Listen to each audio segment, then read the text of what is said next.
수도회에서 수도자가 되기 위해서 신부가 되는 과정에서 반드시 양탄자를 짜는 과정이 있었습니다. 한 수도사가 몇 달 동안 계속 양탄자를 짜고 있었는데 하루는 그런 생각이 들었습니다. 사제가 되는 것과 이 양탄자를 짜는 일이 도대체 무슨 상관이 있을까? 왜 자꾸 양탄자를 짜라고 할까? 고민이 됐습니다. 양탄자를 짜면 짤수록 그런 생각이 자꾸 들었습니다. 내색하지 않고 계속 짰습니다마는 그 고민이 나중에는 불만이 되어졌습니다. 더 이상 그 불만 때문에 양탄자를 짤 수가 없어서 그 수도원에서 가장 영성이 깊고 존경하는 사제에게 찾아가서 자신의 심정을 솔직하게 고백을 했습니다. 신부님, 도대체 왜 이 양탄자를 짜라고 합니까? 차라리 양탄자를 짜는 시간에 복음서의 말씀을 더 정성껏 읽고 기도하는 게 훨씬 더 낫다는 생각이 듭니다. 마음에 지니고 있었던 고민과 불만을 다 얘기를 했습니다. 그랬더니 신부가 아주 작은 소리로 이 사람에게 이렇게 얘기합니다. 지금 짜고 있는 양탄자를 한번 뒤집어 보십시오. 그런 자기가 짜고 있는 양탄자를 뒤집어 보았습니다.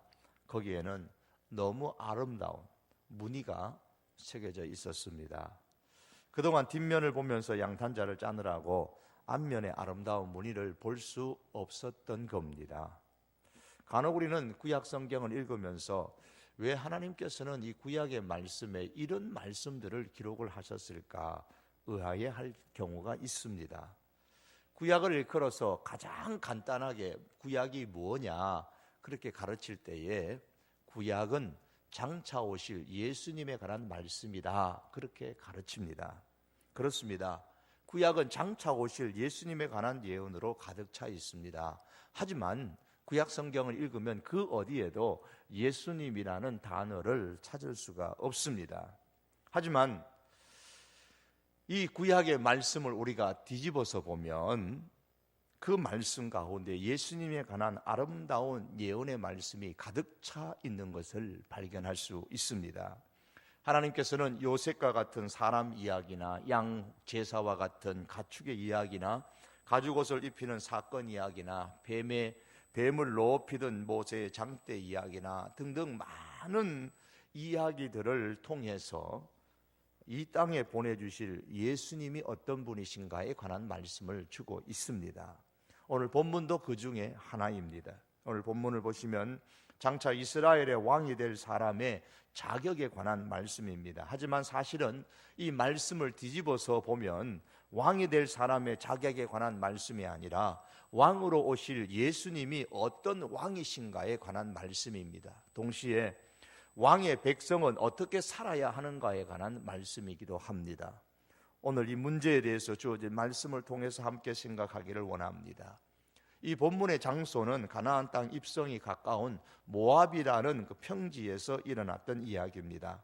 아직 가나안 땅에 들어가지는 못했지만 분명히 들어갈 것을 말씀하신 하나님께서는 이제 그 백성이 가나안 땅에 들어가면 사람 왕을 달라고 요구할 것이다. 그러면서 그 왕을 달라고 할 때는 이러이러한 왕을 세워야 한다. 그리고 왕은 이러이러한 책임을 가져야 한다라는 말씀이 본문에 기록되어져 있습니다.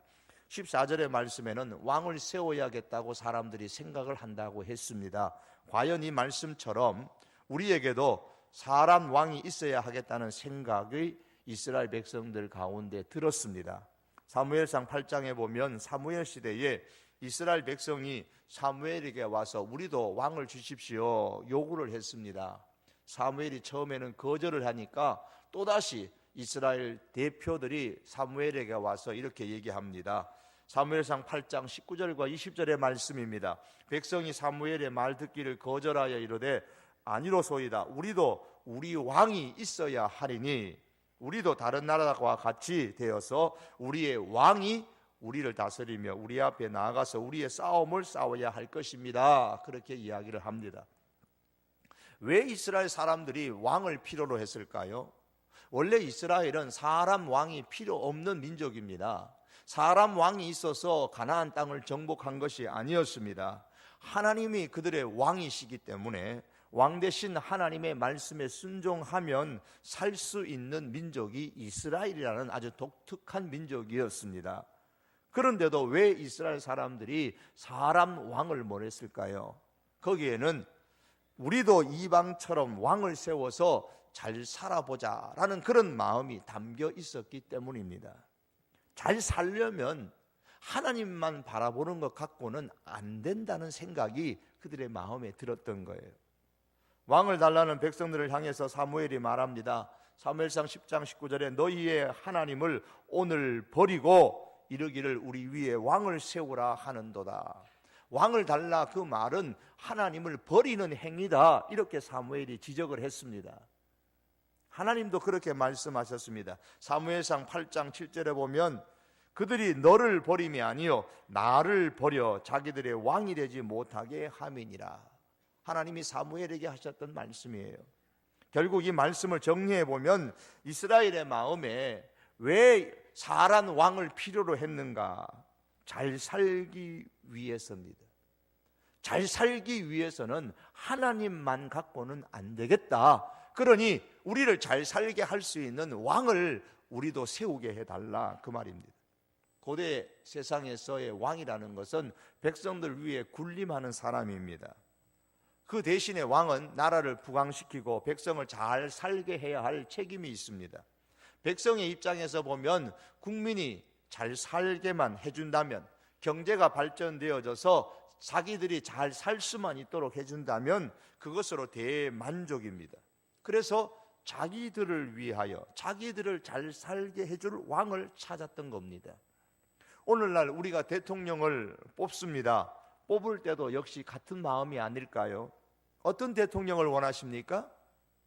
결국 이런저런 이야기를 많이 합니다만 결국에는 국민들이 원하는 대통령은 국민을 잘 살게 해주는 능력이 있는 대통령입니다. 그래서 대통령마다 이런 조건 저런 조건들을 내걸었습니다. 왜 이런 대통령을 원합니까? 사람들은 대통령을 통해서 국가가 안전하고 국가가 부강하고 더 나아가서는 국가는 그만두고 자기 재산을 더욱더 안전하게 확고하게 늘려가고 지켜주기를 소원하기 때문입니다. 대통령의 권력은 이렇게 백성들이 원하는 소유욕과 잘 맞물려서 유지되는 것입니다. 양과 말을 키우는 농장 주인에게 세 아들이 있었습니다. 아버지가 세 아들을 불러놓고 유언을 하는 중이었는데 한 명씩 소원을 말해보라고 하자 첫째 아들은 아버지 저는 양을 기르고 싶어요. 둘째는 그러니까 저는 말을 기르고 싶어요. 그러니까 아버지가 소원대로 나누어 주겠다고 얘기를 했습니다. 셋째 아들도 소원을 말하는데 마음에 욕심이 좀 많았어요. 그래서 아버지 저는 양도 기르고 싶고 말도 기르고 싶어요. 양과 말을 다 기르고 싶어요. 그랬더니 아버지는 셋째에게는 신고 있던 양과 말, 양말을 벗어 주었답니다. 오전에는 이 말이 무슨 얘기인지 전혀 몰라가지고 그냥 아무 대답도 없었어요. 반응이 없더라고요. 여러분, 욕심이라는 것은 망하는 징조입니다. 이스라엘이 하나님의 왕되심을 왜 원치 아니하고 사람 왕을 왜 원했느냐? 욕심 때문입니다. 하나님이 우리에게 주시는 것 갖고는 양이 안 찹니다. 우리도 사람 왕이 있어가지고 이 사람 왕을 통해 가지고 좀 지금보다 더 부강한 나라, 더 잘 사는 나라, 아니 내 가정이 좀 더 잘 되는 그런 가정이 되고 싶습니다. 그렇게 원했던 겁니다. 욕심입니다.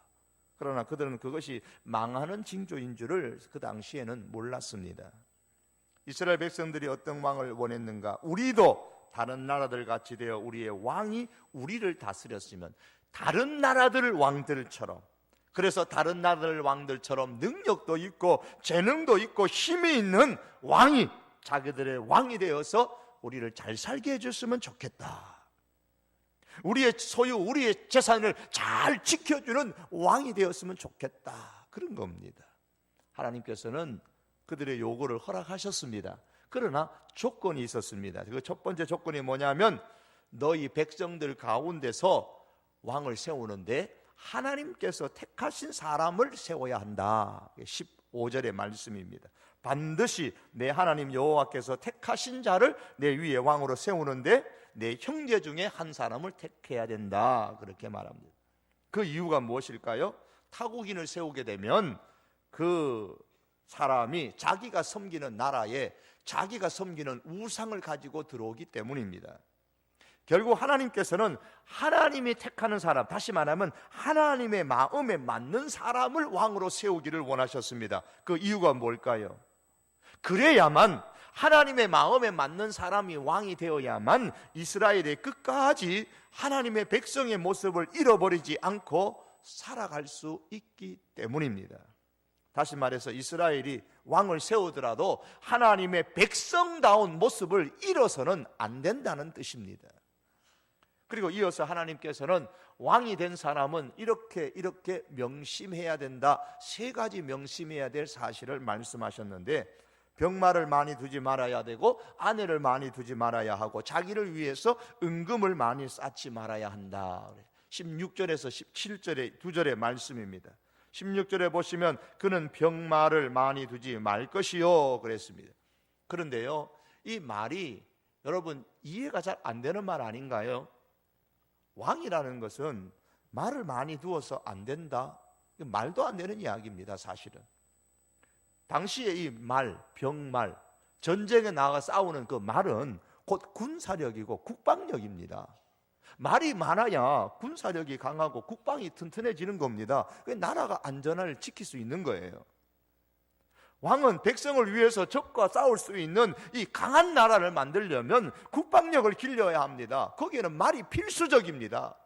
요즘으로 말하면 대통령은 군대를 조직하는데 그 군대에는 총도 가져서는 안 되고 탱크도 가져서는 안 되고 미사일도 가져서는 안 되고, 그게 무슨 군대입니까? 그런 군대를 조직해서 무슨 나라를 지킵니까? 그런데 하나님은 그 말씀을 하시는 거예요. 북한이 2006년도 이래로 지하 핵실험을 3차례 실시했다고 합니다. 북한이 왜 그렇게 핵무기에 목숨을 걸고 있는 겁니까? 왜 미국까지 사정거리에 두는 장거리 미사일을 만들어서 배치하려고 합니까? 그래야 그들은 자기 나름대로 군사력이 강해지고 자기 나라가 안전하고 자기 정권을 지킬 수 있다고 그렇게 믿기 때문이 아닐까요? 우리나라가 왜 8조 3천억 원의 예산을, 막대한 예산을 들여서 미국 로키드 마틴사의 F-35A 전투 비행기를 도입하고로 결정을 했습니까? 왜 군사력의 증강을 이렇게 하고 있습니까? 그 이유는 다른 게 아닙니다. 군사력이 강해야 나라가 안전하고 나라를 지킬 수 있고 나라가 든든해야 국민이 안전하게 살 수 있다고 생각하기 때문일 거예요. 그렇다면 고대의 말을 가장 가능한, 그것도 병말을 많이 준비하는 것은 왕으로서는 당연한 일이고 어떤 면에서는 왕의 책임 중에 하나입니다. 병말이라고 하는 것은 곧 왕의 힘이고 왕의 국력입니다. 국력이 없으면 나라를 지탱하고 보호하기 어렵습니다. 다른 나라로부터 위협을 받게 됩니다. 그런데 병마를 많이 두지 말라고 말씀하십니다. 왜 그럴까요? 왜 하나님이 그런 말씀하시는 걸까요? 그 이유는 이스라엘은 사람에 의해서 지켜지는 나라가 아니라는 겁니다. 여러분, 우리의 경제, 우리의 가정, 우리의 인생이 사람에 의해서 지켜지는 인생이 아니라는 겁니다. 이스라엘의 힘은 여호와 하나님이시고 여호와 하나님께서 이스라엘을 지키고 보호하시기 때문입니다. 이것을 믿으라는 겁니다. 이것을 왕이 먼저 보여줘야 하는 겁니다. 그래야 백성들도 하나님을 힘으로 삼고 하나님의 도움만을 바라보는 그런 믿음으로 살 수 있다고 생각하시기 때문이에요. 아내를 많이 두지 말라고 했는데 이것은 쾌락을 즐기지 말라는 겁니다. 자기의 권력을 이용해서 쾌락을 누리고자 하는 것은 세상의 왕입니다. 그래서 왕이 많은 아내를 두게 되면 그 아내들로 인하여 혼란스러워지게 되고 아내의 유혹과 향락에 빠져서 정사를 제대로 돌보지 못할 뿐 아니라 그로 통해서 하나님과 멀어지게 됩니다. 그래서 이스라엘의 왕은 이런 세상의 쾌락을 포기하고 하나님을 기쁨으로 삼는 왕이 되어야 한다고 말씀했습니다. 요즘에 한국에서 잘 되는 신종 사업 중에 하나가 있는데 그것은 친자를 확인해 주는 사업이라고 합니다. 무슨 말입니까? 자기 아이를 하나 낳았습니다. 그런데 내 자식인지 아닌지를 확신이 안 든다는 겁니다. 상상외로 이 친자를 확인하려는 사람들이 많다는 거예요. 어떤 곳에서는 하루에도 수십 건씩 전화가 온다고 그럽니다. 그 중에서 제일 많은 나이별로 보면 30대에서 40대 초반이 제일 많다는 겁니다. 이 말은 아내에게 또 다른 남자가 있다는 말도 되고, 또 다른 말로 하면 남편에게 또 다른 아내가 있다는 말도 됩니다. 그만큼 세상이 어지럽습니다. 혼란스럽습니다. 쾌락을 가까이 할수록 가정이 바로 서지 못하고 하나님과의 관계가 멀어지게 됩니다. 여러분, 분명히 우리가 쾌락을 사랑해서 즐기게 되면 교회가 멀어지게 되고 하나님과의 관계는 점점 더 멀어지게 되고 발걸음은 끊어지게 됩니다. 특별히 왕이 이렇게 쾌락을 가까이 하면 할수록 국가가 바로 서지 못하고 하나님과의 관계가 개인뿐만 아니라 온 국가적으로 하나님과의 관계가 멀어지고 온 나라 백성이 우상에 빠지게 됩니다. 그래서 하나님은 여인을 많이 두지 말라고 말씀하십니다. 또 자기를 위해서 은금을 쌓아두지 말라고 했습니다. 많이 쌓아두지 말아라. 정치를 하려면 돈이 있어야 된다는 것은 정치인들이 다 아는 이야기이기 때문에 그토록 정치와 돈이 밀착되어져 있는 게 사실입니다. 또한 돈이 있어야 길도 닦고 공장도 세우고 나라가 발전될 수가 있고 경제가 성장할 수도 있는데, 그래야 나라의 그 왕이 큰 소리도 칠 수가 있는 겁니다. 그런데 자기를 위하여 은금을 많이 쌓아두지 말라고 하는 것은 돈을 힘으로 삼고 돈으로 살아가는 왕이 되어서는 안 된다는 말씀입니다. 결국 병마를 많이 두지 말아라, 아내를 많이 두지 말아라, 자기를 위해서 은금을 쌓지 말라라, 이 말씀은 세상의 왕은 자기의 능력과 힘에 의해서 국가가 유지되고 운명이 결정된다고 믿지만은 이스라엘의 너희 왕은, 너희 백성은 오직 하나님의 힘, 하나님의 도우심과 긍휼에 의해서만 나라가 유지된다는 것을 믿는 사람이어야 한다는 거예요. 그런 사람만이 이스라엘의 참된 왕이 될 자격이 있고, 이런 왕이 하나님을 기쁘시게 하는 왕이니까 그런 왕을 세워야 되고, 왕된 사람은 그렇게 되기를 힘써야 하는 겁니다. 이러한 왕의 모습을 보고 백성들은 아하, 왕이 저렇게 살아가니까 우리도 하나님의 도우심과 긍휼함을 바라봐야 되겠다, 이렇게 된다, 그 말씀입니다. 그래서 하나님께서는 병마를 많이 두지 말고 아내를 많이 두지 말고 은금을 자기를 위하여 많이 쌓지 말고, 그 대신에 18절과 19절에 보시면은 율법서를 평생에 자기 옆에 두고 읽고 지키면서 하나님 경외하기를 배워야 한다 그랬습니다. 하나님과 멀어지는 요소, 세상의 것들은 멀리하고 하나님을 가까이 할 수 있는 율법책, 하나님의 말씀은 가까이 두고서 평생토록 읽고 하나님을 경외하라고 했습니다. 그렇다면 결국 이스라엘 왕을 하나님이 이렇게 세우셨을 때에 이런 왕을 누가 환영할까요? 어떤 사람이 이런 왕을 환영할까요? 병마를 많이 두지 않고 은금을 많이 쌓아두지 않는, 그러면서 율법서를 읽으면서 하나님을 경외하는 왕, 그런 왕을 좋아할 백성은 어떤 부류의 사람일까요?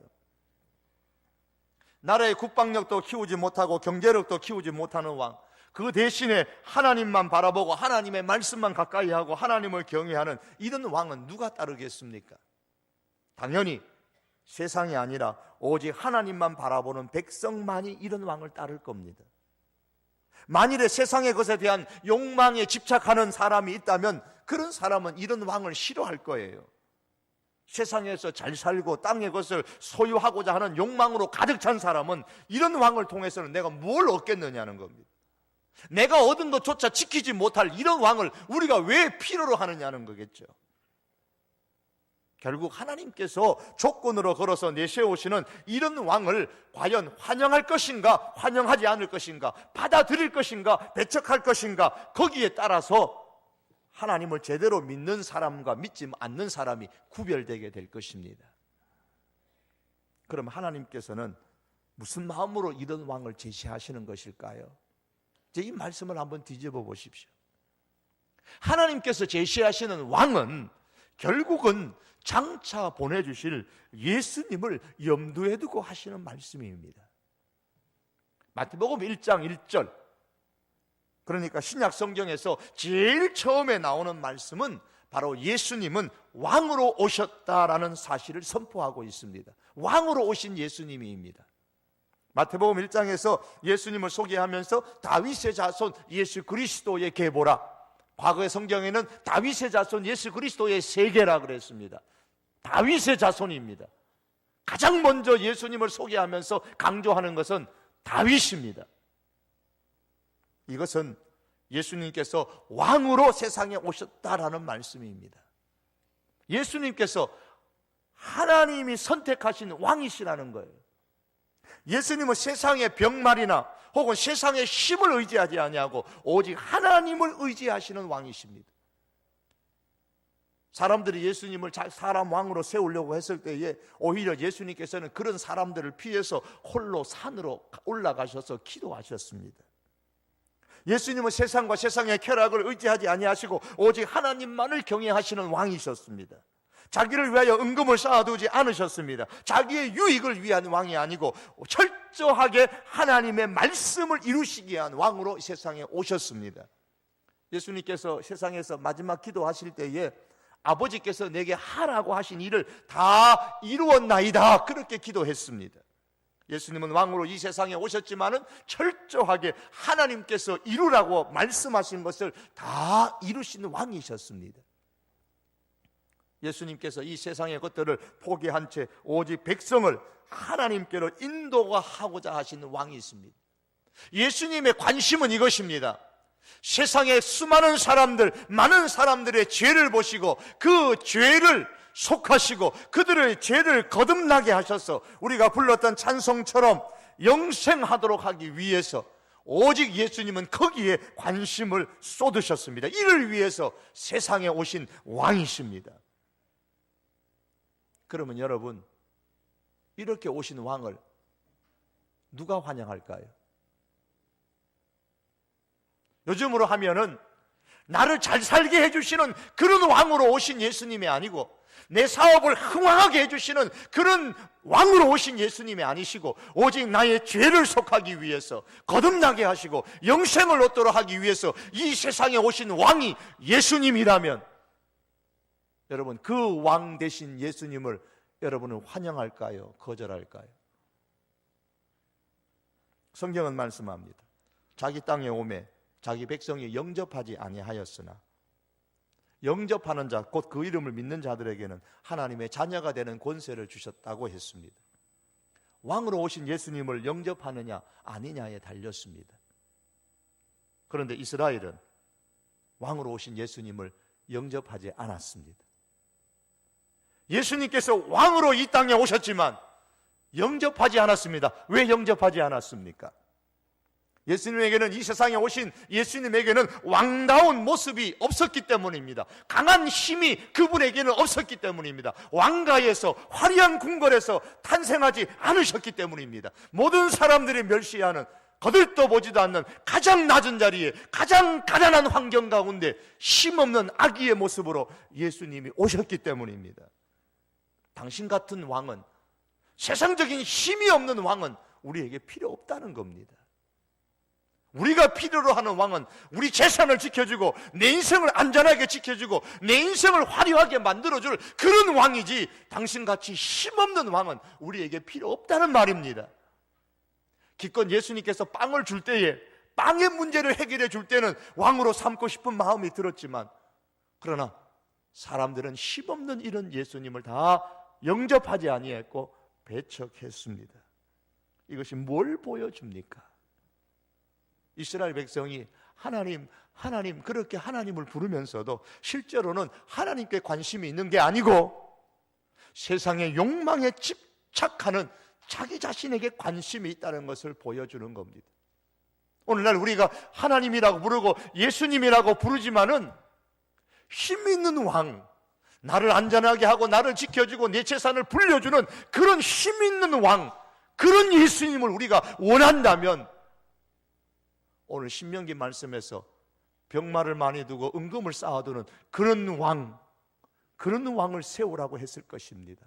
그러나 오늘 성경은 그렇게 말씀하지 않았습니다. 하나님은 그런 왕을 우리에게 보내주시는 것이 아니라 우리의 죄를 짊어지시고 우리를 거듭나게 하시고 영생하게 하시는 그런 왕을 우리에게 보내주셨습니다. 하나님께서 선택하여 세우신 왕은 예수님이십니다. 그러나 그 예수님은 연약한 자로 오셨습니다.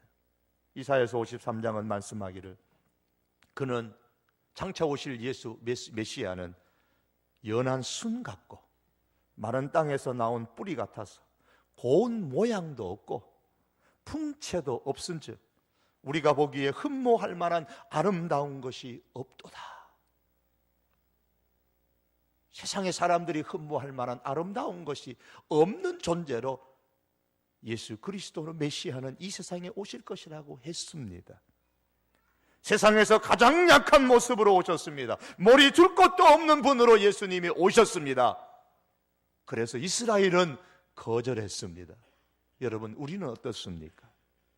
우리는 지금 예수님을 믿는다고 얘기합니다. 왕으로 오신 예수님을 어떤 분으로 영접하시겠습니까? 어떤 왕으로 인정하기를 원하십니까? 만일에 그 왕 대신 왕으로 오신 예수님께서 오직 우리의 생명의 문제, 우리의 죄의 문제만을 말씀하시고 내 사업에 대하여, 내 가족의 청항함을 위하여서 주님께서 외면하신다면 이 예수님을 과연 우리는 왕으로 고백하며 인정하고 그래도 그 왕을 계속 믿으시겠습니까?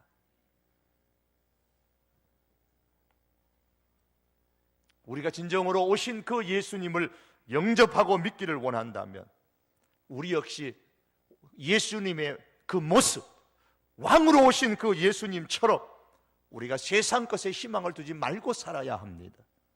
오직 하나님만 바라보는 그 길로 우리가 나가야 할 것입니다. 왜냐하면 우리의 왕으로 오신 예수님께서 그렇게 삶의 모습을 우리에게 보여주셨기 때문입니다. 왕 대신 예수님께서는 세상을 자신의 도움으로 삼지 아니하고 오직 하나님만을 자신의 도움으로 삼고 사셨습니다. 그렇다면 우리 역시도 세상을 나의 도움으로 삼을 것이 아니라 하나님만을 나의 도움으로 삼는 인생이 되어야 합니다. 우리가 진정으로 예수님은 나의 왕이십니다, 이렇게 고백을 한다면 이 말은 예수님, 나는 예수님으로만 삽니다 라는 말입니다. 예수님으로만 삽니다. 예수님으로만 살고 하나님만을 경외하며 살겠습니다라는 그런 신앙의 고백입니다. 혹이나 예수님을 왕이라고 하면서 돌아서서 내 자신 속에 스스로 나를 왕으로 생각하고 내 중심으로 살려고 한다면 이건 앞뒤가 안 맞는 이야기입니다. 입으로는 예수님이 나의 왕입니다 그래놓고 실제로는 내 속으로는 내가 내 왕이니까 내 중심으로 살아야 한다고 한다면 이건 앞뒤가 안 맞는 이야기지요. 여러분, 정말 이 세상에 오신 그 예수님을 나의 왕으로 고백하며 살기를 원하신다면 우리가 내가 왕됨을 내려놓아야 됩니다. 나의 모든 욕심 덩어리는 내려놓아야 합니다. 말씀을 맺기를 원합니다. 사랑하는 성도 여러분, 예수님은 왕으로 이 세상에 오셨습니다. 우리는 세상에 왕으로 오신 예수님을 믿고 따르는 사람들입니다. 그렇다면 이제 나를 왕으로 삼아 나를 바라보고 사는 것에서 우리는 내려와서 예수님을 진정으로 왕으로 삼고 예수님을 바라보며 살아가는 그런 예수님의 사람으로, 하나님을 경외하는 사람으로 살아가는 저와 여러분들이 될 수 있기를 주님의 이름으로 축복합니다. 기도하시겠습니다.